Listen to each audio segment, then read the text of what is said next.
और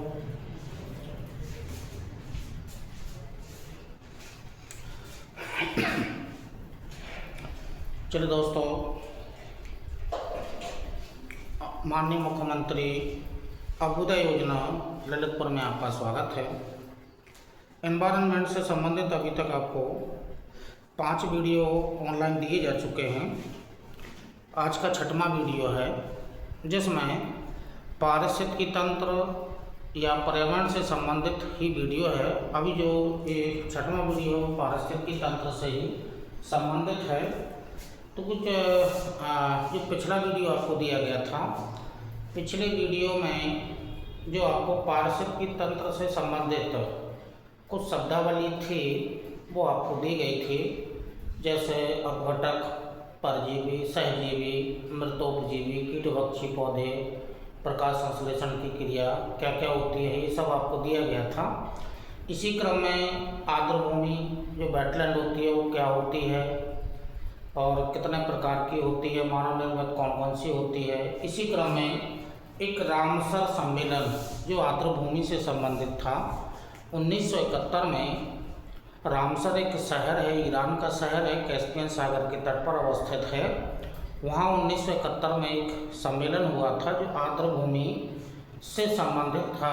विश्व में कौन कौन सी आर्द्रभूमि के क्षेत्र हैं, तो और 1971 में हुआ था। 1982 में भारत इसमें शामिल हुआ था और प्रत्येक वर्ष 2 फरवरी को आर्द्रभूमि दिवस के रूप में मनाया जाता है। जो पहला आर्द्रभूमि दिवस है वो 1997 को मनाया गया था। और भारत में कुल आर्द्रभूमि का जो टोटल भौगोलिक क्षेत्र है भारत का, उसका 4.63% भारत में है और सबसे ज़्यादा गुजरात में था। यहाँ तक आपको पिछले वीडियो में दिया गया था। इसी क्रम में रामसर सम्मेलन से ही संबंधित एक टॉपिक है जिसका नाम है मॉन्ट्रियक्स रिकॉर्ड। मॉन्ट्रियक्स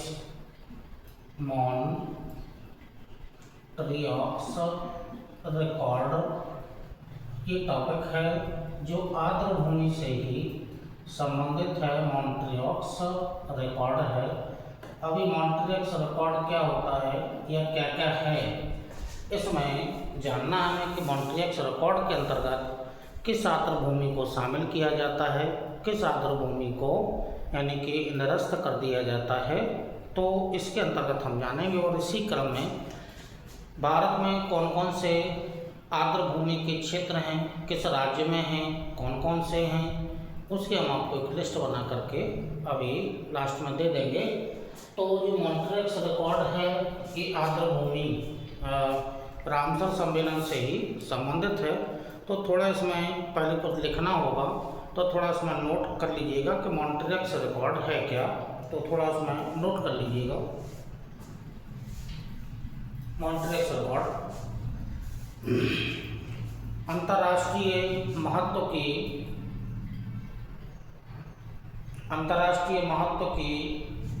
झीलों जहां पर तकनीकी विकास, प्रदूषण अथवा मानवीय हस्तक्षेप के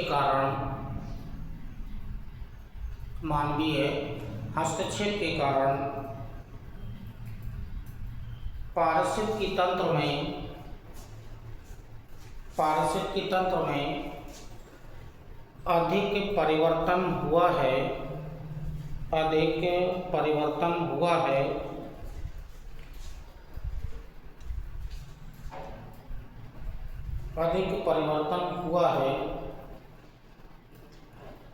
मॉन्ट्रियक्स रिकॉर्ड में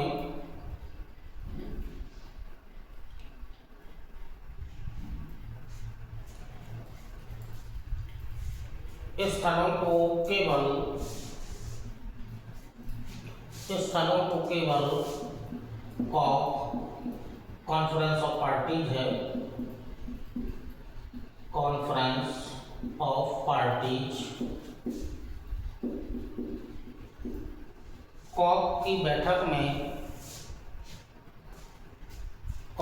बैठक में ही जोड़ा अथवा घटाया जा सकता है।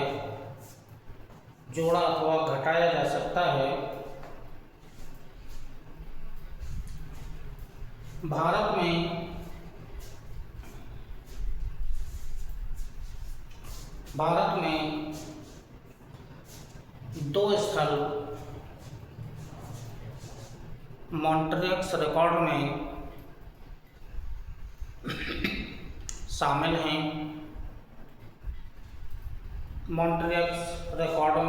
हैं।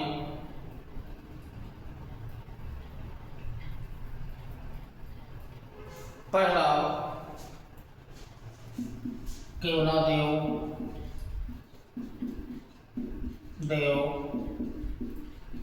राष्ट्रीय उद्यान, या इसी का नाम है घाना, राजस्थान के भरतपुर जिले से संबंधित है। इसे 1990 में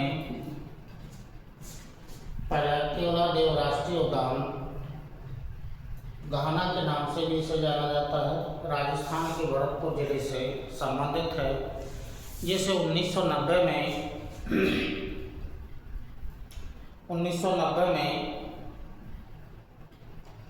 पानी और चारागाह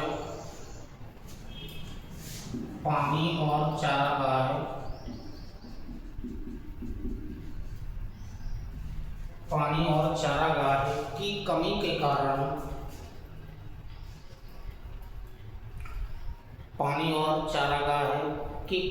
कारण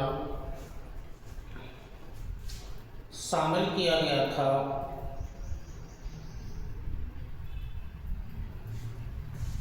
जबकि दूसरा स्थल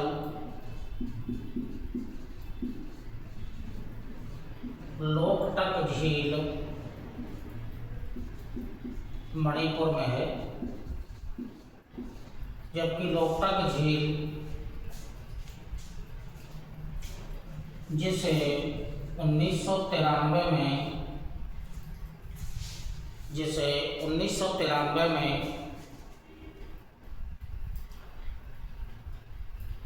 वन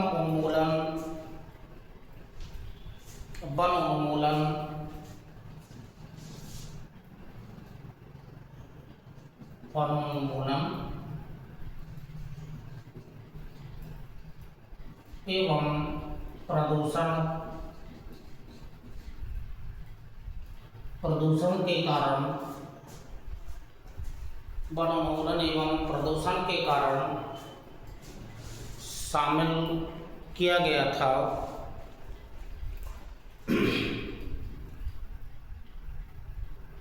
तो वही 2 तो रिकॉर्ड में है। तो वही चिल्का झील उड़ीसा में चिल्का झील को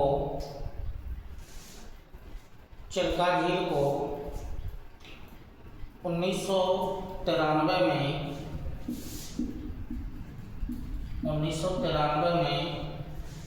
शामिल किया गया था, लेकिन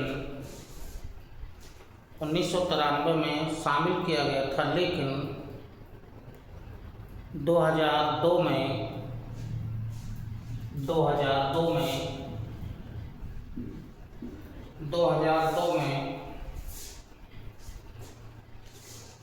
आर्द्रभूमि से हटाया गया। तो ये जो मॉन्ट्रियक्स रिकॉर्ड है, विश्व में कौन से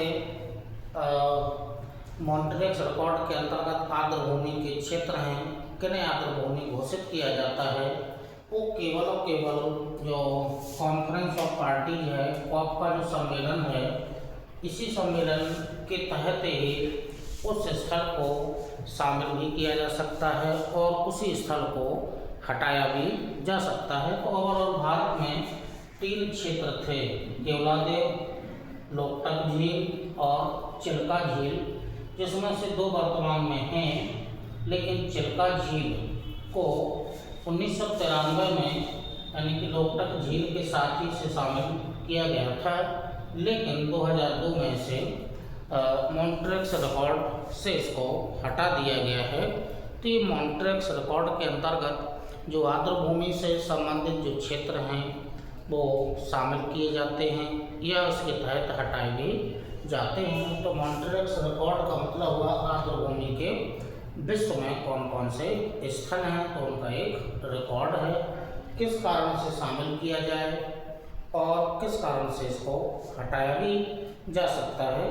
और भारत में जो मॉन्ट्रेक्स रिकॉर्ड के अंतर्गत या जो आर्द्रभूमि के क्षेत्र हैं, भारत में जो मुख्य आर्द्रभूमि के क्षेत्र हैं, यहाँ से प्रश्न बनने की संभावना ज़्यादा रहती है।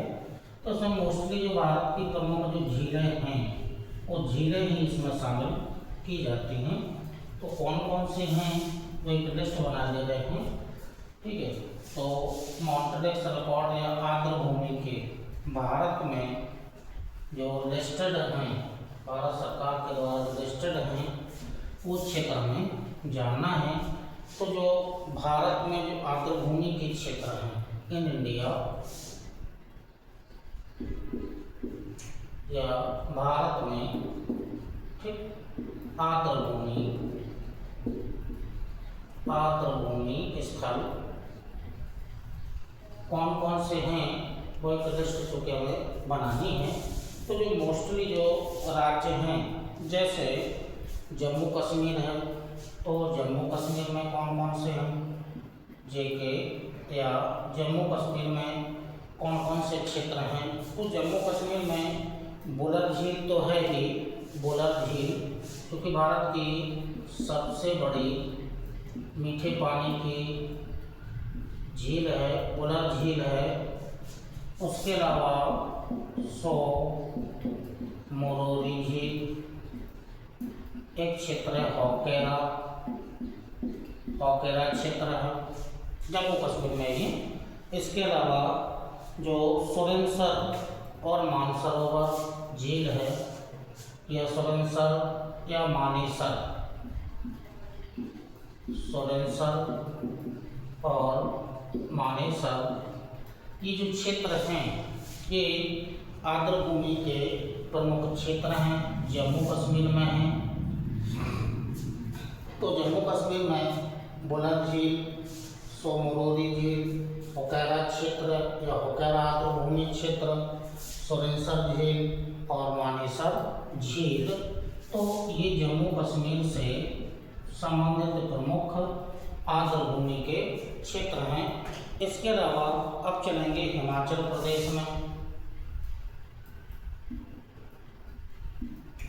तो हिमाचल प्रदेश में कौन कौन से क्षेत्र हैं जो आर्द्रभूमि से संबंधित क्षेत्र हैं। तो एक क्षेत्र तो है चंद्रताल, और जो पौंग बांध है, रेणुका झील है, तीन क्षेत्र हैं, यानी कि चंद्रताल,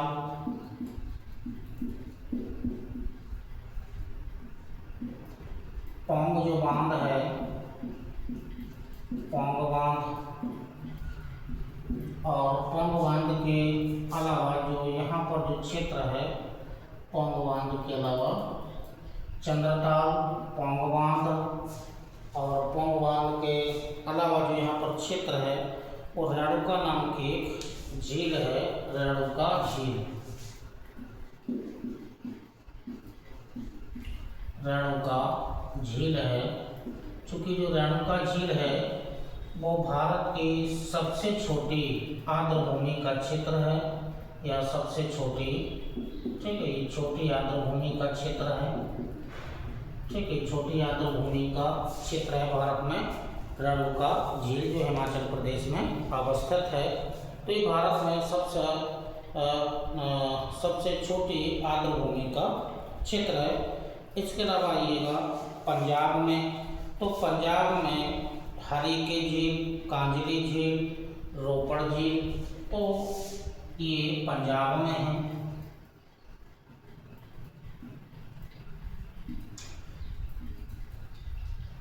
हरिके बैराज है पूरा, हरिके बैराज, हरिके बैराज, कांजली झील, कांजली झील, रोपड़ झील, ये प्रमुख पंजाब के क्षेत्र हैं, ये पंजाब के क्षेत्र हैं प्रमुख। तो पंजाब में जो प्रमुख जो आर्द्रभूमि के क्षेत्र हैं, एक तो ब्यास और सतलज नदी का जो संगम है जिसे हरिके बैराज के नाम से जाना जाता है, तो वो आर्द्रभूमि का क्षेत्र है। दूसरा कांजली एक झील है, एक झील है रोपड़ झील। तो ये तीन प्रमुख क्षेत्र भारत में पंजाब राज्य में आर्द्रभूमि से संबंधित हैं। अब आइएगा तो जो मोस्ट क्षेत्र है वो केरल है, केरल। तो केरल में जो कि मोस्ट क्षेत्र हैं, एक तो अष्टमुडी झील है, सस्टमकोट्टा, वेम्बनाड, तीन प्रमुख झीलें हैं यहाँ पर, तटीय क्षेत्र में ही अवस्थित हैं। जैसे जो झील है वो अष्टमुडी नाम की झील है, अष्टमुडी झील है, लैगून झील है, तट पर है। इसके बाद सस्टमकोट्टा या वेम्बनाड कर दीजिएगा पहले, वेम्बनाड, वेम्बनाड ये भी झील ही है। और उसके अलावा सस्टमकोट्टा, सस्टमकोट्टा ये भी झील है, ठीक है। तो ये प्रमुख भारत की ये केरल राज्य की प्रमुख, चूँकि पेरियार झील है लेकिन वो शांत घाटी वाला क्षेत्र है पेरियार, तो इसमें शामिल, पेरियार झील इसमें शामिल नहीं है। इसके केरल के अंतर्गत जो अष्टमुडी और वेम्बनाड, ये दोनों झीलें लैगून झील के उदाहरण हैं। और सस्टमकोट्टा भी एक झील है। इनमें से जो भारत का सबसे बड़ा आर्द्रभूमि का जो क्षेत्र है वो वेम्बनाड झील है, जो केरल में अवस्थित है। तो भारत में सबसे बड़ा जो आर्द्रभूमि का क्षेत्र है वो वेम्बनाड झील वाला क्षेत्र है। तो वेम्बनाड झील यानी कि सबसे बड़ी आर्द्रभूमि का क्षेत्र है। उसके बाद आएंगे राजस्थान में, राजस्थान में आएंगे तो राजस्थान में क्योंकि एक तो अभी रिकॉर्ड में आया था केवलादेव जो राष्ट्रीय उद्यान है वो तो है ही, इसके अलावा एक झील है जो खारे पानी की झील है, सांभर, सांभर झील है, ठीक है। इसके अलावा वो केवलादेव राष्ट्रीय उद्यान आया ही था, केवलादेव राष्ट्रीय उद्यान है, ठीक है। तो ये दोनों, ये सांभर झील तो भारत के सर्वाधिक खारी झीलों के अंतर्गत जो सांभर झील है जो नमक उत्पादन के लिए फेमस है। हिंदुस्तान लिमिटेड कंपनी यहाँ पर नमक का उत्पादन करती है। तो सांभर झील भारत की सर्वाधिक खारी झीलों के अंतर्गत आती है, आर्द्रभूमि का क्षेत्र है। इसके अलावा जो केवलादेव राष्ट्रीय उद्यान है ये तो राजस्थान राज्य में दो ही आर्द्रभूमि के क्षेत्र हैं। उसके बाद आएंगे तो उड़ीसा में, जो अभी नाम आया ही था, उड़ीसा राज्य में, उड़ीसा में तो जो चिल्का झील थी, जिसे जो चिल्का झील है, चिल्का झील है, इसे 1993 में शामिल किया गया था आर्द्रभूमि के क्षेत्र में मॉन्ट्रेस रिकॉर्ड में, लेकिन इसे 2002 में इसको हटा दिया गया था। तो ये चिल्का झील भारत में रिकॉर्ड के, इसके साथ में भितरकनिका जो मैंग्रोव भूमि है, भितरकनिका जो राष्ट्रीय उद्यान भी है, नेशनल पार्क भी है। तो भितरकनिका जो आर्द्रभूमि का क्षेत्र है, राष्ट्रीय पार्क भी है या मैंग्रोव वनस्पति का क्षेत्र भी है, मैंग्रोव वनस्पति का क्षेत्र भी है। तो उड़ीसा राज्य में ये चिल्का झील और भितरकनिका मैंग्रोव जो वनस्पति का क्षेत्र है, भितरकड़ का राष्ट्रीय उद्यान भी है। तो ये दो क्षेत्र उड़ीसा राज्य में हैं। इसके अलावा आंध्र प्रदेश में आएंगे तो एक ही क्षेत्र है आंध्र प्रदेश में, एपी में एक ही क्षेत्र है, वो झील है कोलेरू, ये कोलेरू झील है। ठीक है, आंध्र प्रदेश में एलेरू झील भी है, लेकिन वो आर्द्र भूमि में शामिल नहीं है। तो जो कोलेरू झील है, गोदावरी और जो कृष्णा नदी है, इसके डेल्टाई क्षेत्र के बीच में, दोनों नदियों के डेल्टाई क्षेत्र के बीच में एक झील है जिसका नाम है कोलेरू झील है, जो आंध्र प्रदेश में है। ये उसमें आर्द्र भूमि क्षेत्र के अंतर्गत इसे शामिल किया गया है। अब आएंगे तो असम में एक ही क्षेत्र है, असम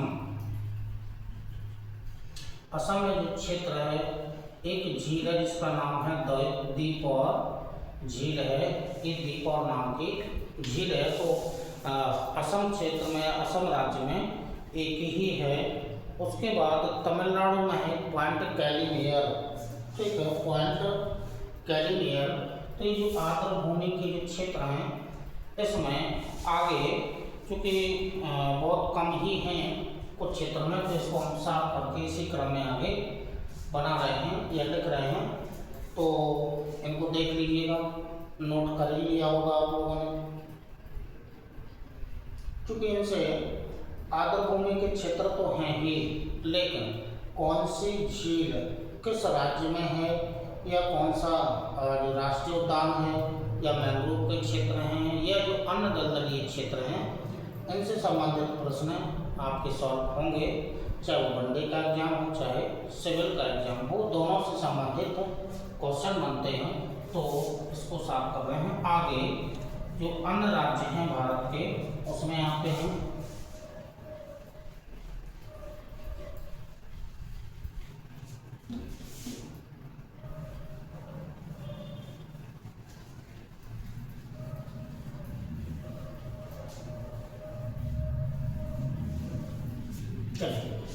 जो अगला राज्य है वो है तमिलनाडु।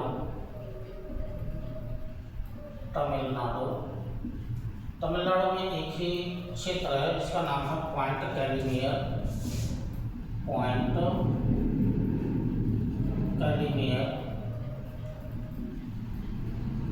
ये पॉइंट कैलीमेयर एक ही क्षेत्र है, तटीय क्षेत्र में है। तमिलनाडु का जो तटीय क्षेत्र है, तटीय क्षेत्र में एक स्थलीय भाग सकरा सा आगे की ओर निकला हुआ है, उसे पॉइंट कैलीमेयर के नाम से जाना जाता है। तो एक ही तमिलनाडु में एक ही क्षेत्र है।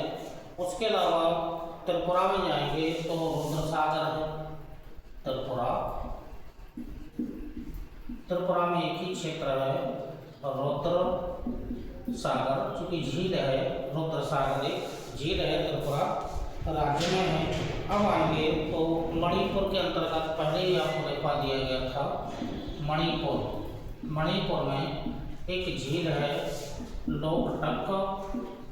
लोकटक झील है। और लोकटक झील एक राष्ट्रीय उद्यान भी यहाँ पर है। तो जो राष्ट्रीय उद्यान है वो इसी झील में इसका विस्तार है। तो एकमात्र तैरता हुआ विश्व का राष्ट्रीय उद्यान है। तो लोकटक जो झील है ये मणिपुर में अवस्थित है। तो अभी भी मॉन्ट्रियल रिकॉर्ड में है और भारत के आर्द्र भूमि क्षेत्र से संबंधित है। इसके बाद उत्तर प्रदेश में एक ही क्षेत्र है, अपर गंगा। उत्तर प्रदेश में एक ही क्षेत्र है, अपर गंगा क्षेत्र, चूँकि जिसका जो विस्तार है मुख्य रूप से गंगा नदी में है। तो ब्रज घाट से लेकर के नरौरा, उत्तर प्रदेश के बुलंदशहर में ब्रज घाट से लेकर के नरौरा तक इसे आर्द्र भूमि क्षेत्र घोषित किया गया है, नरौरा तक। तो उत्तर प्रदेश में एक ही क्षेत्र है, ब्रज घाट, गंगा नदी का क्षेत्र है, ब्रज घाट से नरौरा तक है, अपर गंगा क्षेत्र इसे कहा जाता है। वेस्ट बंगाल में एक क्षेत्र है, पूर्वी कोलकाता आर्द्र भूमि क्षेत्र। मध्य प्रदेश में भोज है, मध्य प्रदेश में भोज, भोज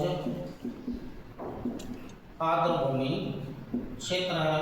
उसके अलावा जो गुजरात है उसमें नल सरोवर, गुजरात में एक ही है, गुजरात में नल सरोवर जो पक्षी अभयारण्य है, पक्षी अभयारण्य है, ये एक ही है। तो भारत में जो मॉन्ट्रियस अकॉर्ड के अंतर्गत जो 3 क्षेत्र थे वो तो भारत में आर्द्रभूमि के क्षेत्र हैं ही। इसके अलावा जो अन्य जो क्षेत्र हैं भारत में वो मोस्टली झीलों के रूप में ही हैं, तो वो आपको लिस्टेड कर दिए गए हैं। तो जो आर्द्रभूमि वाला टॉपिक था ये टॉपिक आपका पूरा कंप्लीट हो गया है। इसी क्रम में जो आगे आपको चलना है या आगे वाले जो टॉपिक जानने हैं वो आगे वाले टॉपिक में जो मोस्टली हैं वो आर्द्रभूमि या के बाद पारिस्थितिकी तंत्र की प्रजातियां आपको जानना है। तो ये क्षेत्र हो गया है, ये टॉपिक पूरा हो गया है।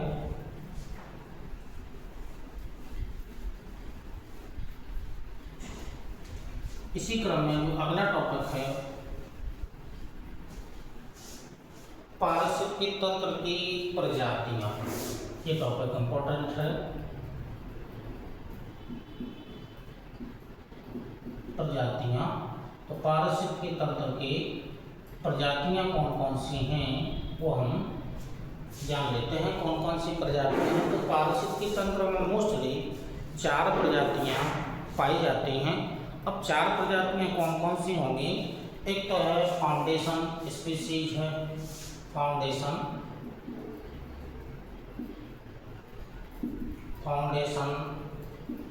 स्पीसीज है।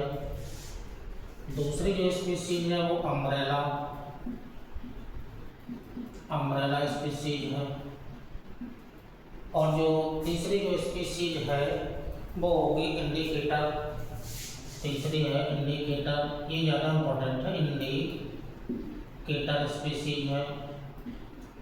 और जो चौथी है वो मोस्टली जो चौथी है वो कीस्टोन, यही ज़्यादा इम्पोर्टेंट है, कीस्टोन स्पीसीज। तो पारिस्थितिकी तंत्र में जो प्रजातियां हैं वो मोस्टली 4 प्रकार की प्रजातियां पाई जाती हैं, जिसमें पहली प्रजाति फाउंडेशन। अब क्या होता है फाउंडेशन स्पीसीज? इसी के नीचे थोड़ा सा लिखवा दे रहे हैं। अम्ब्रेला स्पीसीज है, उसके बाद जो इंडिकेटर है और कीस्टोन है। तो चारों ही जो स्पीसीज हैं बहुत ही इम्पोर्टेंट हैं। तो जो पहला है फाउंडेशन स्पीसीज, आप इसी के नीचे आप इसको लिख लीजिएगा क्या क्या हैं ये चारों स्पीसीज। ऐसे डायग्राम बना लीजिएगा, इसी प्रकार से डायग्राम बनाओ और इसी के नीचे शॉर्ट रूट में, इसी के नीचे आप यहाँ ऐसे करके शॉर्ट रूट में इनको लिख लीजिएगा। इम्पोर्टेंट होगा, एग्जाम्पल ज़्यादा इम्पोर्टेंट होंगे, तो इसी क्रम में इसको लिख लीजिएगा। फाउंडेशन स्पीसीज के नीचे यह है अन्य प्रजातियों के, यह अन्य प्रजातियों के निर्माण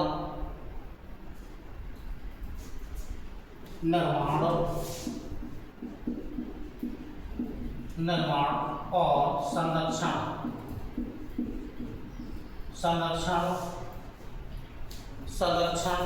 में, निर्माण और संरक्षण में मुख्य भूमिका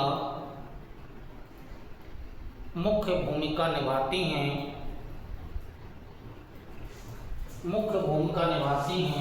जैसे एग्जाम्पल में कोरल, ये जो कोरल है या जो जीव है, वो कोरल जो जीव है वो उसमें, यानी कि जो कोरल है वो फाउंडेशन स्पीसीज का कार्य करता है। अब तो फाउंडेशन स्पीसीज का उदाहरण कोरल हो जाएगा। अब आइएगा अम्ब्रेला, छाता की तरह उसको फैलाना है, तो अम्ब्रेला के नीचे देखो विशाल समुदाय, विशाल समुदाय जिस पर, विशाल समुदाय जिस पर बहुत सी प्रजातियां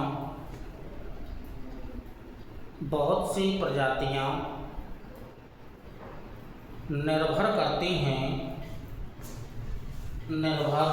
करती हैं, इस पर अन्य प्रजातियां निर्भर करेंगी, अन्य प्रजातियां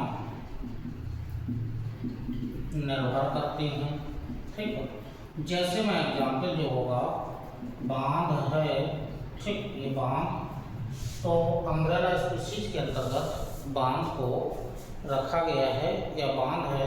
ठीक, अगला है इंडिकेटर, और इससे पहले लाइकेन आपको पढ़ाया गया होगा, तो वहाँ पर भी हमने आपको एक इंडिकेशन दिया होगा कि जो लाइकेन है वो इंडिकेटर स्पीशीज के रूप में कार्य करता है। और ये भी बताया गया होगा कि जहाँ वायु प्रदूषण होता है वहाँ लाइकेन उगते नहीं है, मतलब ये वायु प्रदूषण के सूचक होते हैं।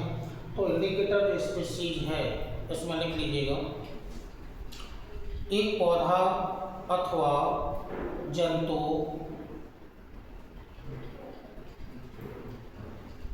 जो पर्यावरण परिवर्तन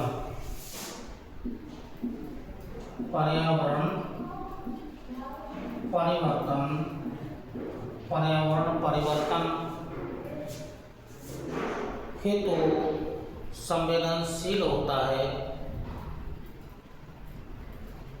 पर्यावरण संवेदनशील होता है।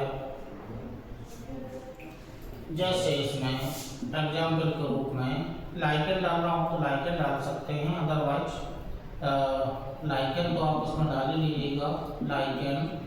और इसके अलावा जो मछलियाँ होती हैं वो भी इसमें इसी के अंतर्गत इंडिकेटर स्पीशीज के अंतर्गत आ जाएगी। और लास्ट में जो लास्ट स्पीशीज है जो पारिस्थितिकी तंत्र से संबंधित है या कीस्टोन स्पीशीज है, तो कीस्टोन में लिख लीजिएगा, वे प्रजातियां जो किसी समुदाय में प्रचुरता तथा जैव भार की अल्पता के बावजूद, प्रचुरता, जैव भार, अल्पता, जैव भार, अल्पता के बावजूद सामुदायिक लक्षणों पर अपना प्रभाव दर्शाती हैं, कीस्टोन प्रजातियां कहलाती हैं। जैसे में शार्क एग्जाम्पल डाल लीजिएगा। तो ये जो एग्जाम्पल्स हैं ये इम्पोर्टेंट है। तो किसी भी पारिस्थितिकी तंत्र में जो पाई जाने वाली जो प्रमुख जो स्पीशीज हैं, इसी प्रकार की स्पीशीज आपको प्रदूषण वगैरह पढ़ाया जाएगा तो वहाँ पर भी इसी प्रकार की कुछ स्पीशीज वहाँ पर भी आएंगी। ये पारिस्थितिकी तंत्र से संबंधित स्पीशीज हैं या पारिस्थितिकी तंत्र को कैसे प्रभावित करती हैं। तो 4 प्रकार की स्पीशीज हैं, foundation species, umbrella species, indicator species और लास्ट में जो है कीस्टोन स्पीशीज। तो कीस्टोन स्पीशीज के अंतर्गत शार्क को इसमें रखा जाता है। तो इससे संबंधित ये जो पारिस्थितिकी तंत्र से संबंधित ये 4 प्रकार की स्पीशीज हो गई हैं। ठीक है, इसी क्रम में पारिस्थितिकी तंत्र से संबंधित ये तो स्पीशीज हो गई हैं।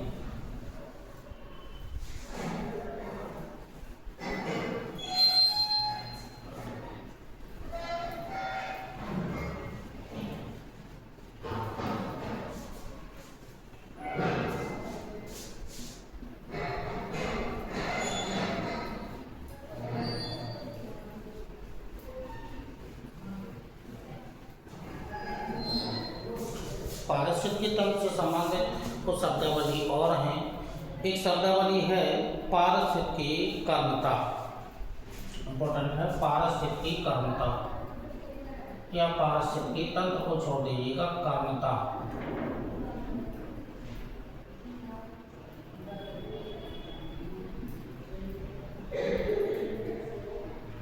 ये पारिस्थितिकी कर्मता है या इकोलॉजिकल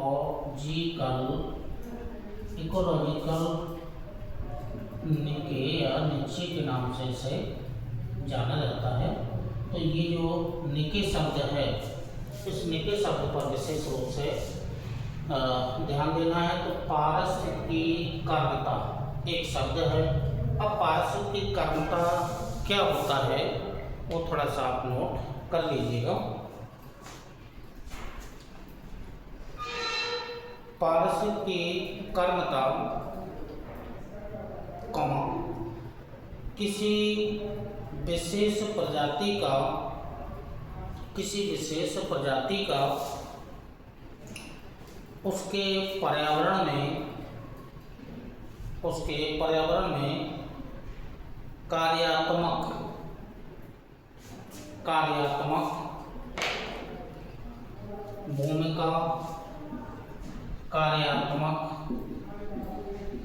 भूमिका एवं स्थिति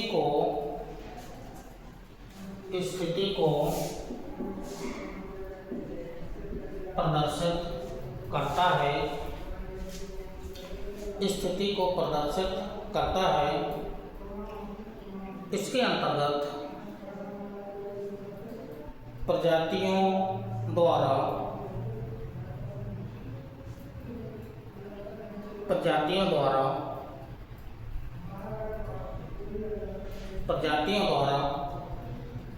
उपयोग किए जाने वाले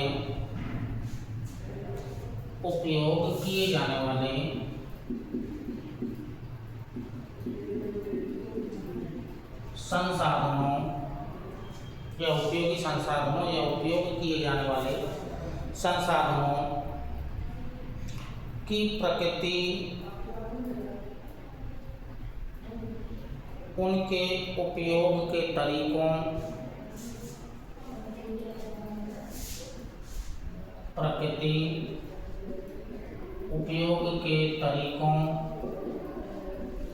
एवं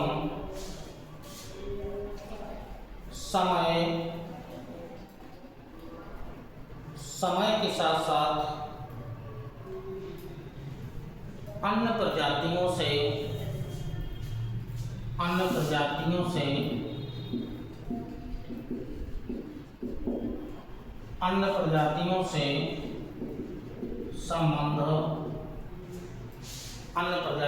से संबंध या अंतःक्रिया को भी शामिल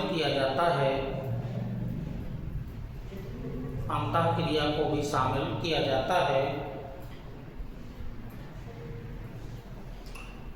पारिस्थितिकी तंत्र की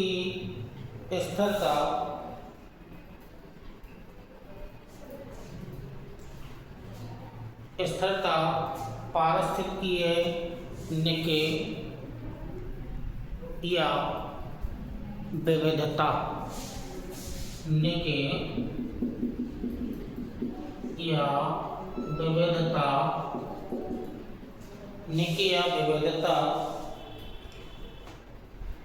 पर निर्भर करती है। अर्थात पारिस्थितिकी तंत्र की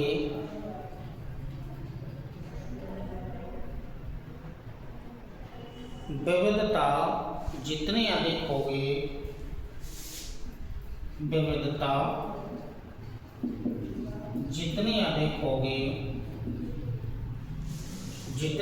होगी, पारिस्थितिकी तंत्र की स्थिरता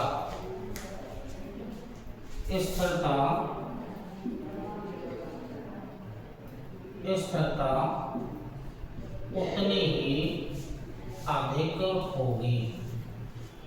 पारिस्थितिक तंत्र की निके का मतलब विविधता से, विविधता जितनी अधिक होगी स्थिरता या वह पारिस्थितिकी तंत्र उतना ही अधिक स्थिर होगा। तो निके का मतलब यहाँ विविधता से लिया गया है। तो ये पारिस्थितिकीय विविधता या पारिस्थितिकीय कर्मता इकोलॉजिकल निके है। तो इसके बारे में आपको जानकारी दे दी है और आप लोगों ने नोट कर लिया होगा। तो ये जो आर्द्र भूमि के बाद जो आपको अन्य टॉपिक्स जो दिए गए हैं, इसी क्रम में पारिस्थितिकी तंत्र के अंतर्गत अन्य टॉपिक्स भी हैं अभी। तो अन्य टॉपिक्स के बारे में जानते हैं। तो जो पारिस्थितिकी कर्मता थी, कर्मता का मतलब विविधता से लिया जाता है। तो पारिस्थितिकी तंत्र में जितनी अधिक विविधता होगी, पारिस्थितिकी तंत्र की कर्मता उतनी ही अधिक होगी, मतलब पारिस्थितिकी तंत्र उतना ही स्थायी होगा। तो कर्मता निके। अब आइए एक पारिस्थितिकी तंत्र से ही संबंधित है सहक्रिया। अगला जो टॉपिक है सहक्रिया। क्या होती है सहक्रिया, इसको नोट कर लीजिएगा। सहक्रिया नोट करिएगा। जीव किसी समय तक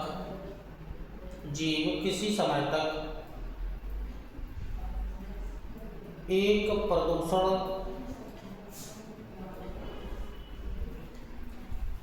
प्रदूषक का अवशोषण कर सकता है।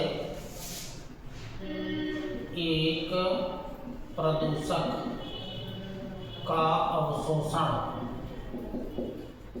अवशोषण कर सकता है, एक निश्चित समय तक यह अवशोषण कर सकता है। किंतु जब दो प्रदूषक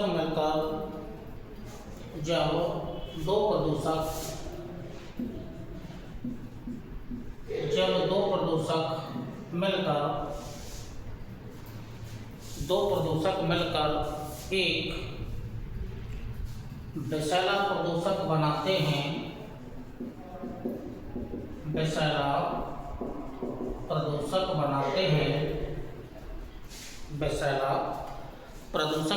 हैं, जिसका प्रभाव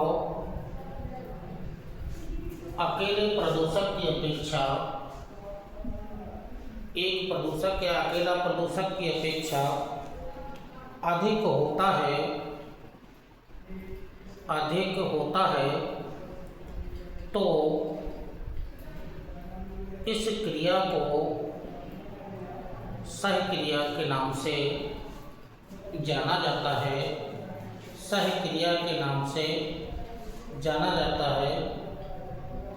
ठीक है, समझ में आ गया होगा सहक्रिया क्या होती है। एक जीव है, ठीक है, एक प्रदूषक का अवशोषण एक निश्चित समय तक कर सकता है। लेकिन जब दो प्रदूषक आपस में मिल जाएं और एक विषैला प्रदूषक बनाएं, ठीक है, इसका प्रभाव एक प्रदूषक की अपेक्षा इसका प्रभाव अधिक होता है। तो फिर जो जीव होता है उसको सहन नहीं कर पाता है, या इसका जो प्रभाव अधिक होता है, तो इसका प्रभाव अधिक होगा। तो इसी प्रभाव कैसा होगा, प्रभाव अधिक होगा। तो इसी प्रभाव को एक नाम दिया जाता है, सहक्रिया के नाम से इसे जाना जाता है। तो सहक्रिया होती है, क्या होती है, तो आपको सब आ गया होगा। एक शब्द है न्यूडेशन, जो अगला शब्द है न्यूडेशन, शब्दावली चल रही है न्यूडेशन। अब क्या होता है न्यूडेशन, ठीक, आगे जाकर लिख लीजिएगा, थोड़ा सा पॉइंट है। नवीन समुदाय के आगमन के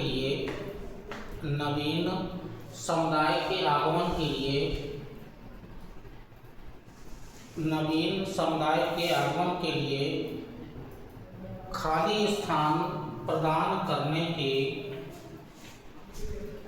खाली स्थान प्रदान करने की क्रिया को या प्रक्रिया को न्यूडेशन कहा जाता है। ठीक है, तो एक नवीन समुदाय का आगमन होगा। ठीक है, इस आगमन के लिए जो खाली स्थान होगा, इसी प्रक्रिया को कहा जाता है न्यूडेशन। तो ये न्यूडेशन शब्द है। एक शब्द आता है कंपटीशन या जो प्रतियोगिता होती है, प्रतियोगिता भी एक शब्द है, कंपटीशन या प्रतियोगिता। अब क्या होती है प्रतियोगिता, इसको थोड़ा सा नोट कर, क्योंकि शब्दावली है तो नोट करना ही होगा। कंपटीशन एकत्रीकरण के फलस्वरूप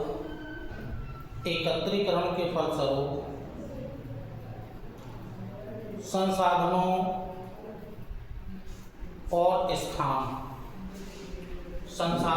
और स्थान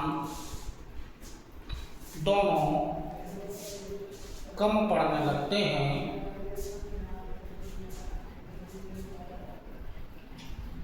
जिस कारण से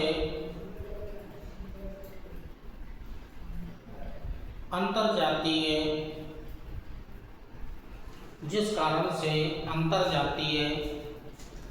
प्रतियोगिता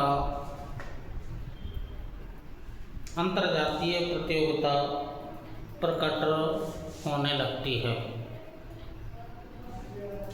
डेफिनेशन सीधी है, जीवों का या समुदाय का एकत्रीकरण होगा।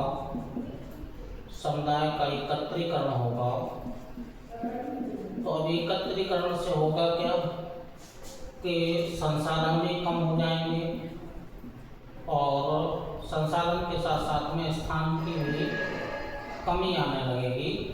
तो इनके बीच में एक कंपटीशन, इस समुदाय के बीच में एक प्रतियोगिता होने लगती है। तो ये जो प्रक्रिया है, इसी प्रक्रिया को कहा जाता है कंपटीशन या प्रतियोगिता। हो गया। अगला एक शब्द और है रिएक्शन। ये अगला शब्द है रिएक्शन। क्या होता है रिएक्शन, इसको देख लीजिएगा। रिएक्शन पादप समुदाय और पर्यावरण एक दूसरे से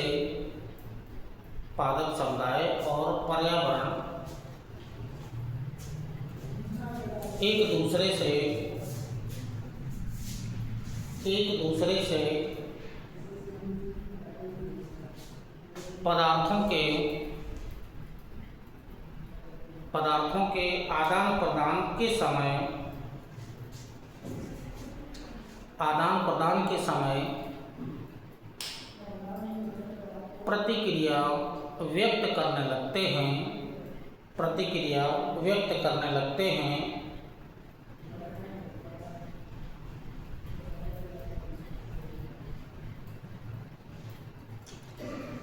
पर्यावरण में निरंतर होने वाले परिवर्तन इसी प्रतिक्रिया का फल होती है।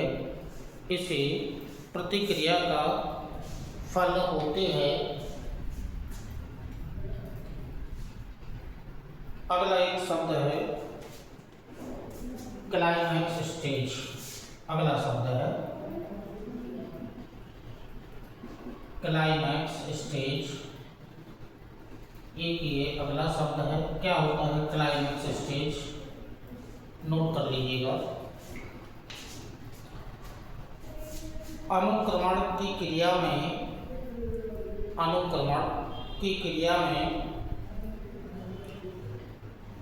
सबसे अंत के चरण की अवस्था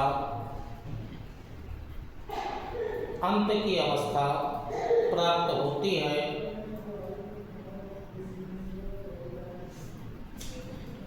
समुदाय और पर्यावरण, समुदाय और पर्यावरण के बीच उचित आपसी सामंजस्य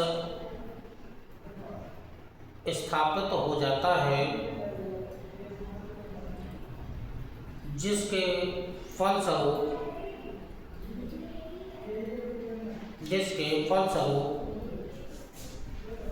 दोनों संतुलन को प्राप्त करते हैं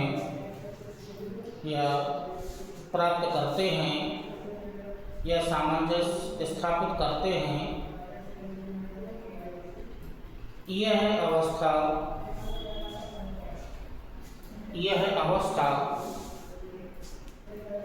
पारिस्थितिकी तंत्र के संतुलन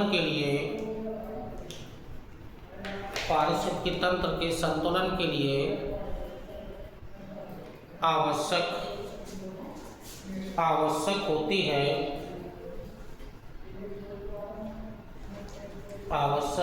होती है। तो जो पारिस्थितिकी तंत्र या पर्यावरण से संबंधित की जो प्रमुख शब्दावली थे, सहक्रिया, न्यूट्रिशन, कंपटीशन, रिएक्शन और क्लाइमैक्स जो स्टेज होती है, ये है। एक शब्द और है मिमिक्री, अनुहरण। ये जो शब्द आया था अनुहरण, इसको और समझ लीजिएगा। अनुहरण या इंग्लिश में मिमिक्री, एक शब्द और है अनुहरण। जो भी क्लाइमेक्स स्टेज में एक शब्द आया था अनुहरण या मिमिक्री। अब मिमिक्री, अनुहरण क्या होता है, इसको समझना है तो लिख लीजिएगा। जब दो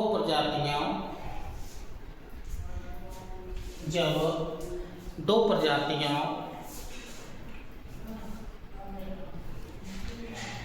एक दूसरे जैसे दिखते हैं तो उनमें से एक जाति अनुहारक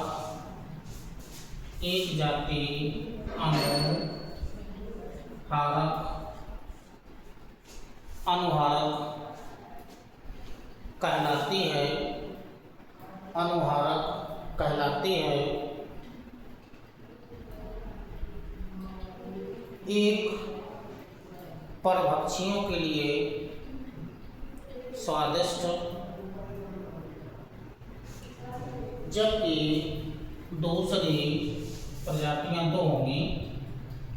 एक प्रजाति परभक्षियों के लिए स्वादिष्ट, जबकि दूसरी स्वादहीन होती है। इस क्रिया को ही अनुहरण के नाम से जाना जाता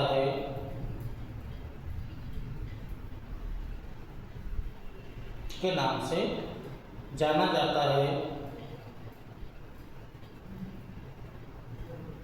जैसे एक वॉइस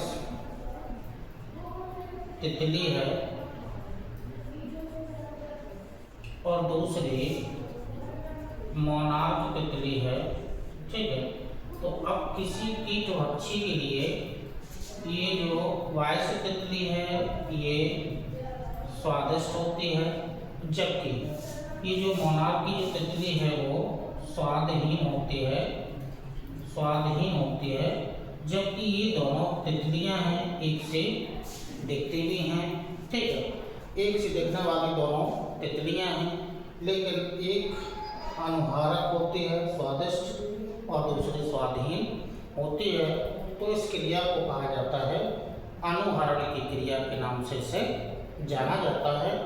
अब जो लास्ट में एक जो शब्दावली है वो बहुत ही इम्पोर्टेंट शब्दावली है, तो उस शब्दावली को थोड़ा सा हम समझना है।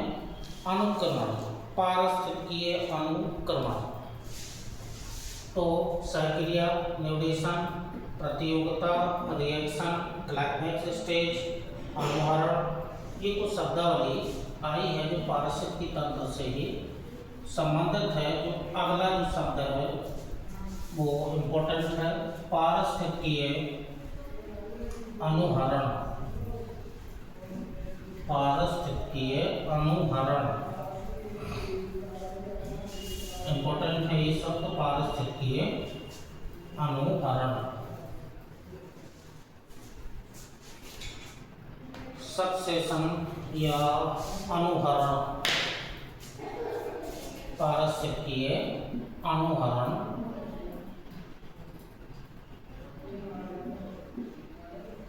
पारिस्थितिकीय अनुहरण, ये शब्द इम्पोर्टेंट है। पारिस्थितिकीय अनुहरण, इकोलॉजिकल सक्सेशन,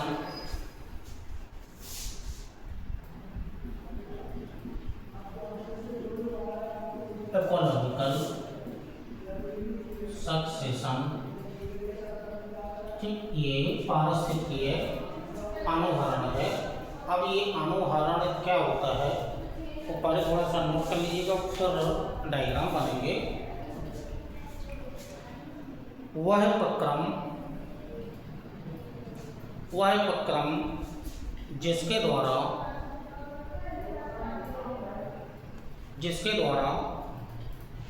किसी क्षेत्र में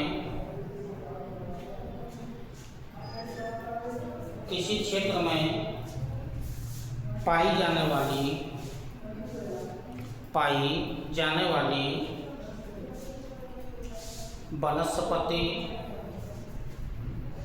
वाली वनस्पति और जंतु प्रजातियों के समुदाय समय के साथ दूसरे समुदाय में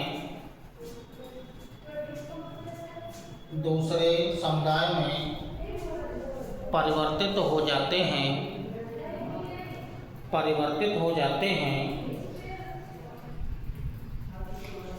या दूसरे समुदाय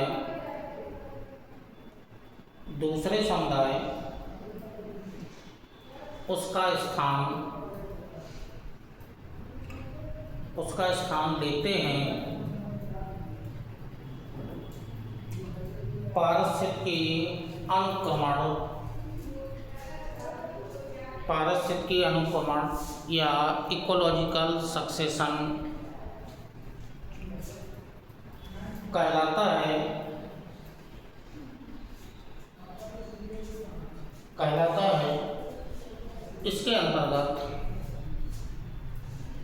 इसके अंतर्गत जैविक और अजैविक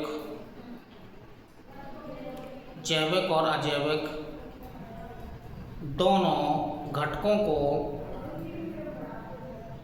शामिल किया जाता है।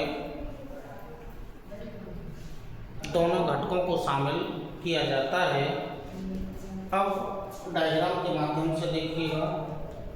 प्राथमिक अवस्था है और फिर बदलेगी। प्राथमिक अवस्था के बाद आएगी द्वितीयक अवस्था, ठीक, ये द्वितीयक अवस्था आएगी। अब प्राथमिक अवस्था में भी एट लास्ट में एक चरमोत्कर्ष अवस्था आएगी। जैसे पहला जो स्थान होगा, जैसे नग्न चट्टानें। अब नग्न चट्टानों पर विकास जो होगा नग्न चट्टानों के ऊपर लाइकेन और मॉस का निर्माण होगा या लाइकेन और मॉस उगेंगे, लाइकेन और मॉस उगेंगे। अगले चरण में जो लघु जो वर्षीय पौधे होते हैं, लघु वर्षीय पौधे होते हैं, ये उगेंगे। इसके अगले चरण में जो होगा वो लघु के अलावा फिर वार्षिक पौधे जो होंगे, वार्षिक बहुवर्षीय या बहुवर्षीय या वार्षिक पौधे एवं घास में परिवर्तन होगा या घास में परिवर्तित होंगे। इसके अलावा घास और झाड़ियाँ का निर्माण होगा। इसी क्रम में घास और झाड़ियों का निर्माण होगा और अंत में यही जो होंगे वो वन में परिवर्तित हो जाएंगे, यानी कि बड़े बड़े वृक्षों में परिवर्तित हो जाएंगे। तो जो प्राथमिक स्टेज है, जो पहली वाली है, बहुवर्षीय पौधे तक है, इसकी एक अग्रणी अवस्था है। बहुवर्षीय पौधे यहाँ से लेकर के ये अग्रणी अवस्था है, अग्रणी अवस्था है। अग्रणी अवस्था के बाद घास और जो झाड़ियाँ होंगी वो मध्यम अवस्था होगी। घास और झाड़ियों का उगना मध्यम अवस्था हो जाएगी और ये वाली जो अवस्था होगी चरमोत्कर्ष अवस्था होगी, ये चरमोत्कर्ष अवस्था होगी। तो जो अनुहरण की जो प्रोसेस चल रही है वो प्राथमिक स्टेज में ये है कि प्रारंभ में नग्न चट्टानें होंगी। इन नग्न चट्टानों पर अब इसमें जो नग्न चट्टानें हैं ये अभी हमने आपको दिखाया था कि अजैविक घटक नग्न चट्टानों के रूप में आ जाएंगे या प्रकाश संश्लेषण की क्रिया में पौधे विकास करेंगे तो अन्न, जल, मिट्टी, वायु जो भी है तो लाइकेन और मॉस का निर्माण होगा, यही परिवर्तित हो जाएंगे। लघु वर्षीय जो पौधे होंगे जिनका कम समय के लिए जीवित रहते हैं या कम समय के लिए उगते हैं, यही बदल जाएंगे वार्षिक पौधों में और घास में। तो नग्न चट्टान से लेकर के जो वार्षिक पौधों का विकास हो रहा है ये अग्रणी अवस्था है। इसके आगे घास और झाड़ियों का निर्माण होगा और यही घास और झाड़ियाँ अंत में वनों के रूप में परिवर्तित हो जाएंगी। तो घास और झाड़ियाँ हैं वो मध्यम अवस्था है, जबकि जो वनों का विकास हुआ है वो चरमोत्कर्ष अवस्था होती है। तो जो अनुहरण की जो प्राथमिक स्टेज है उसके अंतर्गत ऐसा होगा। अब जो द्वितीयक अवस्था है, द्वितीयक अवस्था में देखिएगा क्या होगा।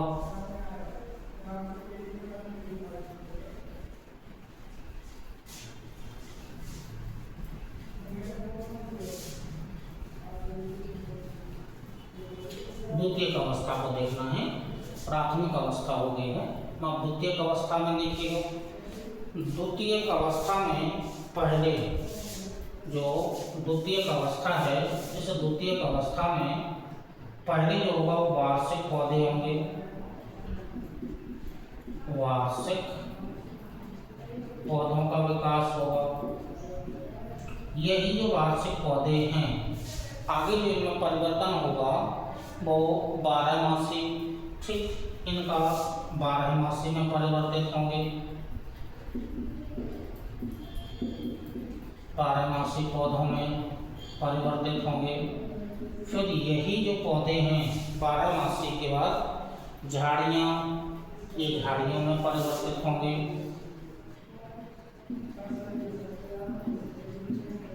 यही जो झाड़ियाँ हैं आगे मुलायम लकड़ी वाले पौधों में परिवर्तित होंगे, मुलायम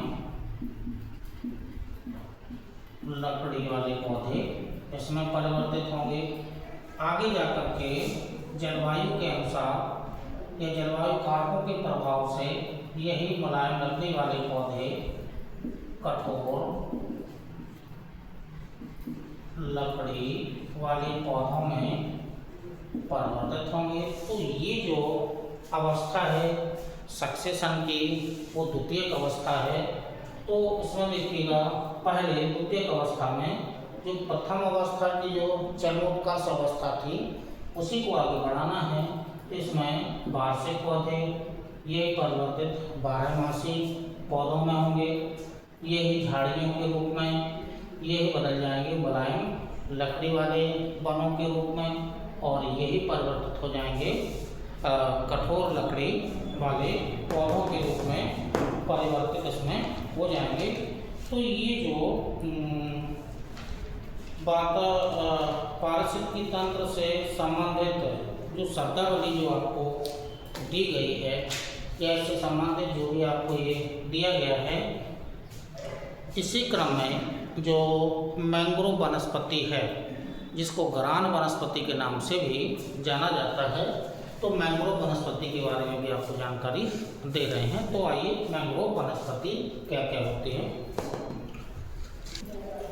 चलो, तो जो इसी क्रम में जो शब्दावली जो आपको दी गई थी या शब्दावली जो आपको दी गई है अनुहरण इकोलॉजिकल सक्सेशन, इसी क्रम में मुख्य जो टॉपिक है वो मैंग्रोव वनस्पति का टॉपिक है।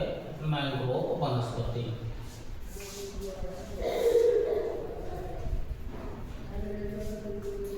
मैंग्रोव वनस्पति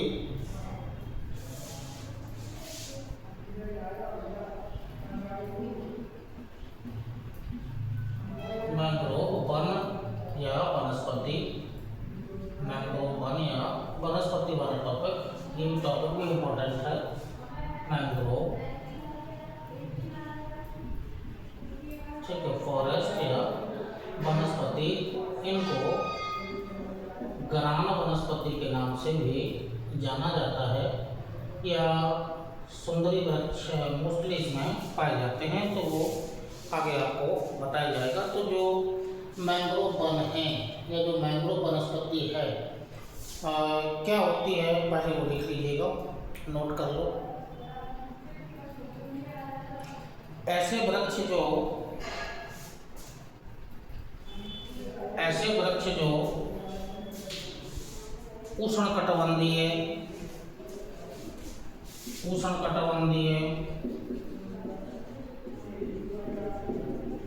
और उपोष्णकटिबंधीय क्षेत्रों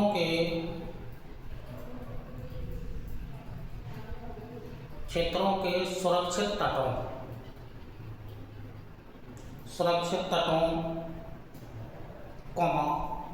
एस्चुरी या ज्वार नदमुख क्रीक, बैकवाटर, लैगून्स एवं पंक जमाओं में जहाँ शेल्टर जमी होती है, पंख जमाओं में विकसित होते हैं।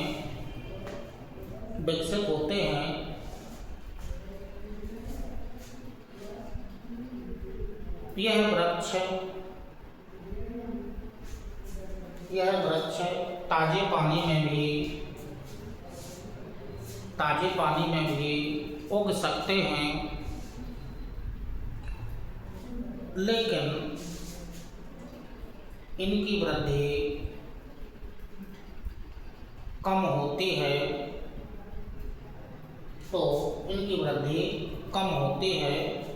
तो मैंग्रोव वन इस क्षेत्र में और कौन कौन से क्षेत्र होंगे, या तो लैगून्स झीलें हों, पंख वाला क्षेत्र हो, डेल्टा वाला क्षेत्र हो, एस्चुरी हो, या फिर जो स्वच्छ जल होगा या जो दलदलीय क्षेत्र होगा वहाँ पर भी ये उग सकते हैं। क्रीक या बैकवाटर,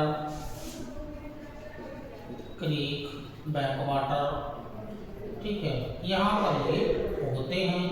लेकिन स्वच्छ जल में भी ये उग सकते हैं, लेकिन स्वच्छ जल में इनका जो विकास होता है या वृद्धि होती है वो बहुत कम होती है। अब ये तो इनको कहा जाता है कि मैंग्रोव वन कहाँ कहाँ पर उग सकते हैं, ये तो अवस्थिति बता दी है आपको। क्षेत्र पोषण और कुपोषण दोनों हो सकते हैं। मेनली जो समुद्र तटीय क्षेत्र होते हैं वहाँ पर इनका विकास होता है। तो अब इन मैंग्रोव वनों की क्या क्या विशेषताएं होती हैं, वो विशेषताएं थोड़ी सी जान लीजिएगा। विशेषताएं क्या क्या होती हैं, विशेषताओं में पॉइंट बना लीजिएगा। यह अत्यधिक पॉइंट नंबर 1 है। पॉइंट नंबर 1, अत्यधिक सहनशील होते हैं। अत्यधिक सहनशील होते हैं जो खारे पानी के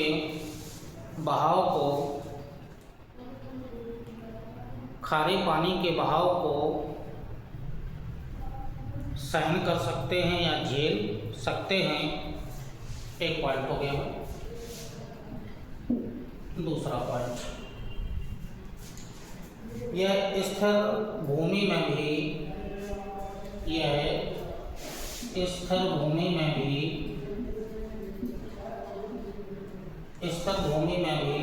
उग सकते हैं। स्थिर भूमि में भी उग सकते हैं। इसी पॉइंट में लिखना है। इनमें विशेष श्वसन जड़ों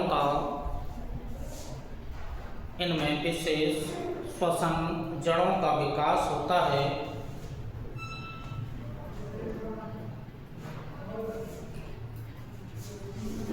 अस्थिर करिएगा, अस्थिर भूमि, श्वसन जड़ों का विकास होता है। स्थिर की जगह अस्थिर कर लीजिएगा। अस्थिर भूमि में भी उग सकते हैं जिनमें विशेष प्रकार की श्वसन जड़ों का विकास होता है।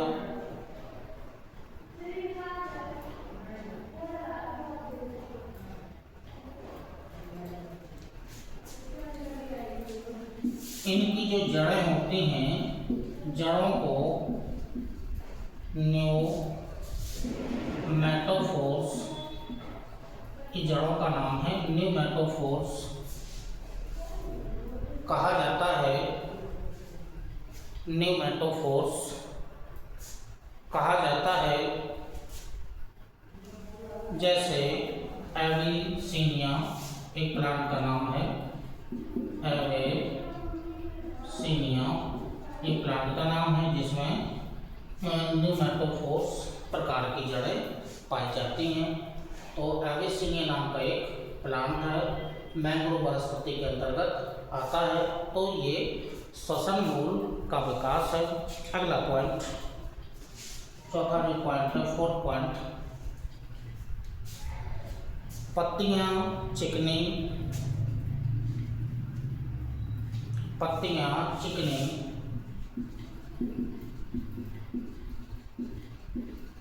होती हैं। पत्तियां चिकनी होती हैं।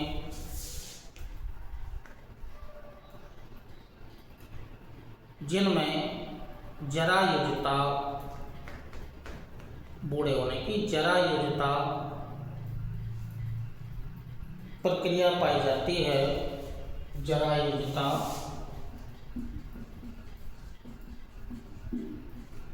प्रक्रिया पाई जाती है।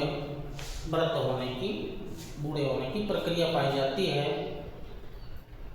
और लास्ट पॉइंट जो 5th पॉइंट है वो बहुत ही इम्पोर्टेंट है। 5th पॉइंट, जिन स्थानों पर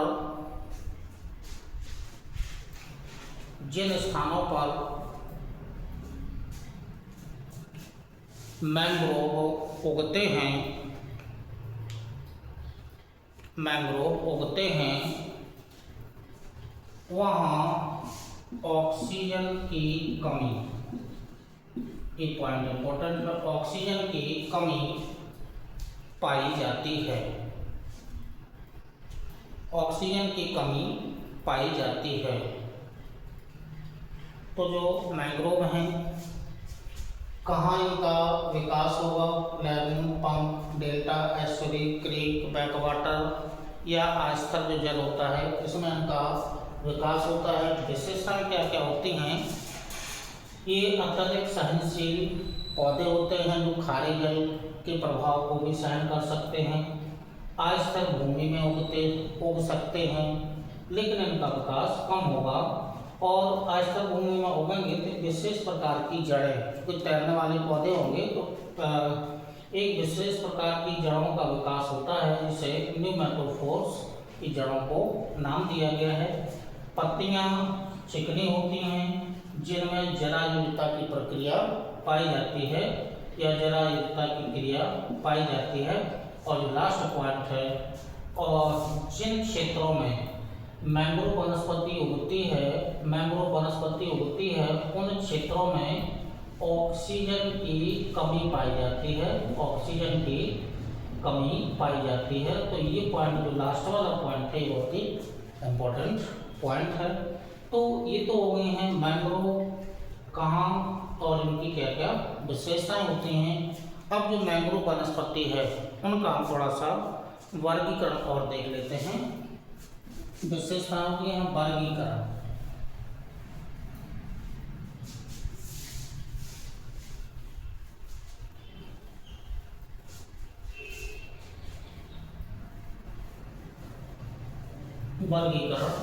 तो वर्गीकरण में मोस्टली जो इसमें स्पीसीज हैं, वर्गीकरण में स्पीसीज ही आएंगी।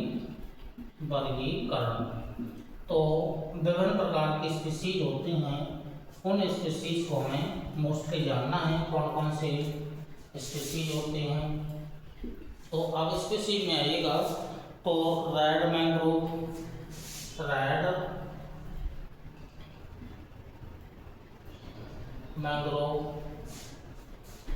Black mangrove,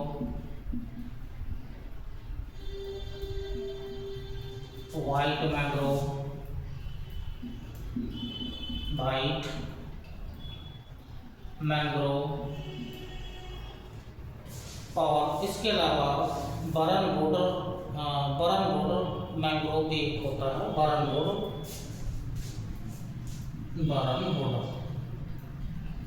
mangrove. अब इनकी क्या क्या विशेषताएं होती हैं, क्या इनके एग्जाम्पल होंगे, वो ज़्यादा इम्पोर्टेंट हो जाएगा।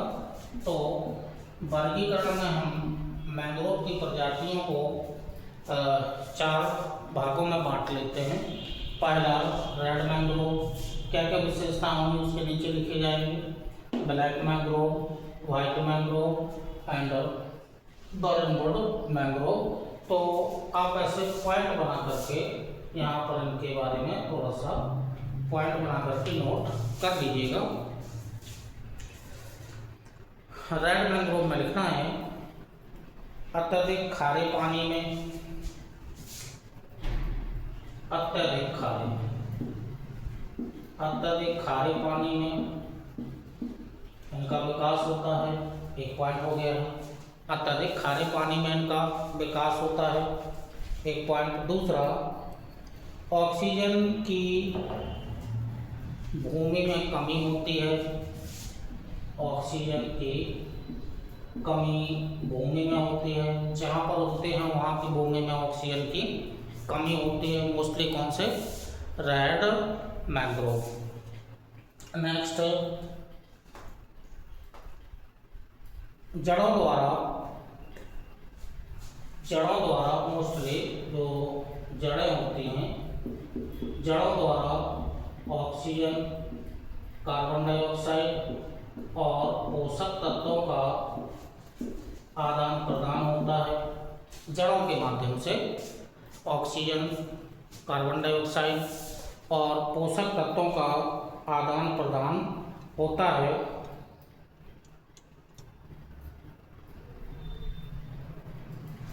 एग्जाम्पल इसमें राइजोफोरा, इसमें जो एग्जाम्पल होगा वो राइजो जो फोरा होता है, राइजोफोरा एग्जाम्पल के रूप में डाल लीजिएगा, ये एग्जाम्पल के रूप में है। तो जो रेड मैंग्रोव है कहते हैं उसे अत्यधिक खारे पानी में इनका विकास होता है, ऑक्सीजन की कमी उस भूमि में पाई जाती है, जड़ों के माध्यम से ऑक्सीजन, कार्बन डाइऑक्साइड और पोषक तत्वों का आदान प्रदान होता है। और जो एग्जाम्पल है तो रेड मैंग्रोव का एग्जाम्पल राइजोफोरा हो जाएगा। ठीक है, ये राइजोफोरा है। अब आइएगा जो दूसरा प्रकार है वर्गीकरण में, ब्लैक मैंग्रोव। तो ब्लैक मैंग्रोव में लिख लीजिएगा, कच्छ वनस्पति में विकास होता है, मतलब दलदली भूमि में, कच्छ या दलदली, कच्छ भूमि में विकास होता है, मोस्टली दलदली या कच्छ भूमि में इनका विकास होता है। इनमें वातरंध्र पाए जाते हैं, वातरंध्र पाए जाते हैं, यानी कि जिससे स्टोमेटा, जिससे छिद्र या रंध्र या छिद्र पाए जाते हैं, जिससे कार्बन डाइऑक्साइड वगैरह ये ग्रहण कर सकें। तो इनमें वातरंध्र पाए जाते हैं, वातरंध्र पाए जाते हैं। एग्जाम्पल के रूप में डालिएगा, क्योंकि जो जड़ें होती हैं वो न्यूमैटोफोर्स तो हैं ही, एबेसिनिया जड़ें तो अभी नाम ही आया था न्यूमैटोफोर्स, ये जड़ें पाई जाती हैं। एग्जाम्पल के रूप में अभी हमने जो डलवाया था एबेसिनिया, एबेसिनिया एक मैंग्रोव है, तो ये एबेसिनिया इसका एग्जाम्पल होगा। तो राइजोफोरा जो एग्जाम्पल है वो रेड मैंग्रोव का है, ब्लैक मैंग्रोव का एग्जाम्पल है वो एबेसिनिया है। और ये विशेषताएं होती हैं, कच्छ भूमि में उगते हैं, वातावरण पाए जाते हैं, न्यूमैटोफोर्स टाइप की जो जड़ें होती हैं वो पाई जाती हैं। अब आइएगा तो जो तीसरा वर्गीकरण के अंतर्गत है व्हाइट मैंग्रोव। व्हाइट मैंग्रोव में लिखिएगा, चिकनी सफ़ेद छाल पाई जाती है, चिकनी सफ़ेद छाल, चिकनी सफ़ेद छाल पाई जाती है।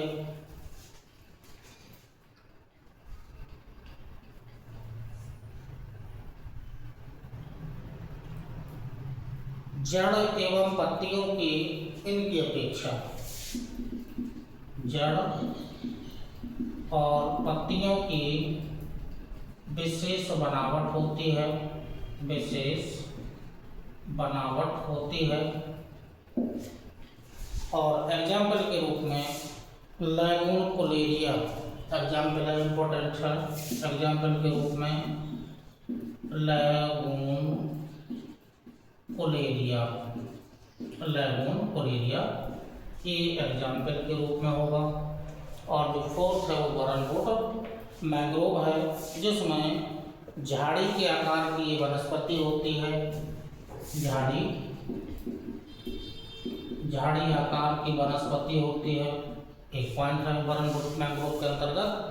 और लाल भूरे तिकोने फल होते हैं, मतलब जो फल होते हैं वो तिकोने आकार के होते हैं, तिकोने आकार के फल होते हैं।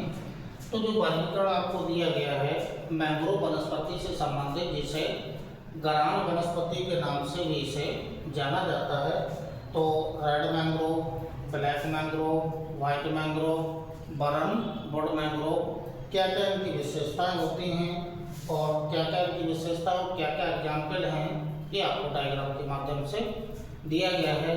अब बात करते हैं कि भारत में जो मैंग्रोव वनस्पति के जो प्रमुख क्षेत्र हैं या गरान वनस्पति के जो प्रमुख क्षेत्र हैं, तो भारत में कुल भौगोलिक क्षेत्रफल का बात कर लेते हैं, भारत की, इंडिया। तो कुल भौगोलिक क्षेत्रफल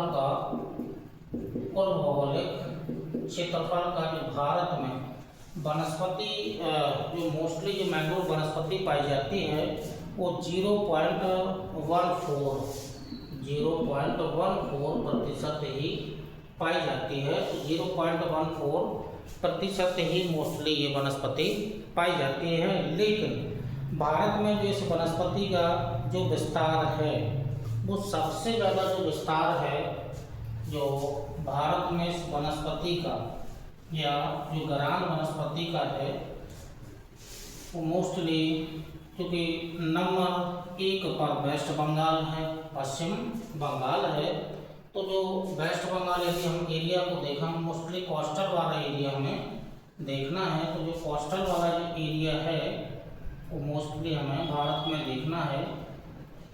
तो ये वाला जो क्षेत्र है ये सुंदरबन डेल्टा के नाम से,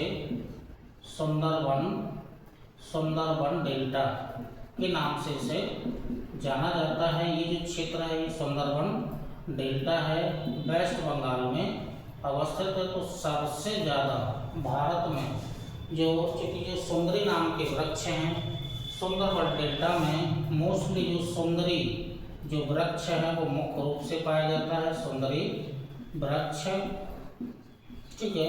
इसके अलावा फोनेक्स है, सोनानीटा है, इस प्रकार के वृक्ष यहाँ पाए जाते हैं। तो जो सुंदरी नाम का वृक्ष है वो पश्चिम बंगाल के जो सुंदरबन डेल्टा, जो गंगा नदी का डेल्टा क्षेत्र है वहाँ अधिक मात्रा में पाए जाते हैं। तो भारत में सबसे ज़्यादा मैंग्रोव वनस्पति का विस्तार पश्चिम बंगाल में है, सुंदरबन डेल्टाई क्षेत्र में है। उसके बाद जो दूसरा क्षेत्र है ये जो गुजरात का जो कच्छ का रण है, ये कच्छ रण है, कच्छ रण, ठीक, गुजरात में है। दूसरे स्थान पर यहाँ ये दूसरे स्थान पर है।